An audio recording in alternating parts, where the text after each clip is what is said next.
Hello बच्चों। हमारा प्रश्न दिया हुआ है प्रोटॉन एवं अल्फा कण के विशिष्ट आवेश का अनुपात है 2:1, 1:4, 1:2, 1:1। चलिए समझते हैं इस प्रश्न को। तो अगर इस प्रश्न की मुख्य अवधारणा को समझे तो मुख्य अवधारणा हमारा क्या है? विशिष्ट आवेश।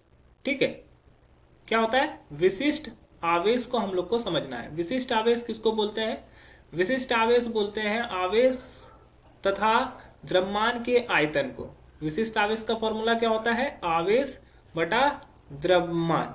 ठीक है, तो प्रोटॉन किसको बोलते हैं? प्रोटॉन क्या होता है? प्रोटॉन पर जो आवेश होता है वो जितना इलेक्ट्रॉन पे होता है उतना ही प्रोटॉन पर आवेश होता है, लेकिन वो धनात्मक होता है। ठीक है, और प्रोटॉन का मास क्या होता है? प्रोटॉन के मास को हम लोग मान लेते हैं m।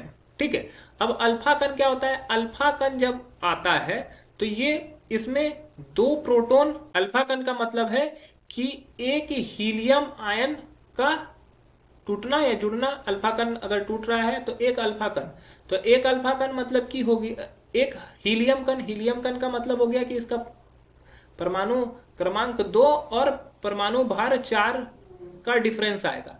तो वैसे कंडीशन में अल्फा कण का जो आवेश होगा वो किसके बराबर होगा? दो प्रोटॉन के बराबर होगा, मतलब +2e।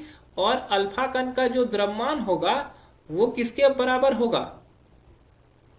यहाँ पे 4 हो जा रहा है तो ये 4m के बराबर होगा।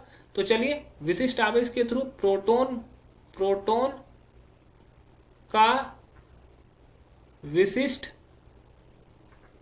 आवेश बटा, हम लोग को अनुपात निकालना है किसका? अल्फा कण का विशिष्ट आवेश।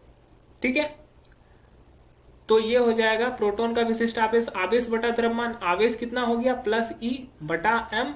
और ये हो जाएगा अल्फा कण का विशिष्ट आवेश क्या हो जाएगा? +2e/4m।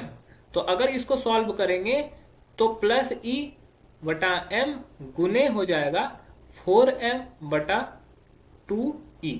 तो e कैंसिल हो जाएगा, m कैंसिल हो जाएगा, ये आ जाएगा 4/2।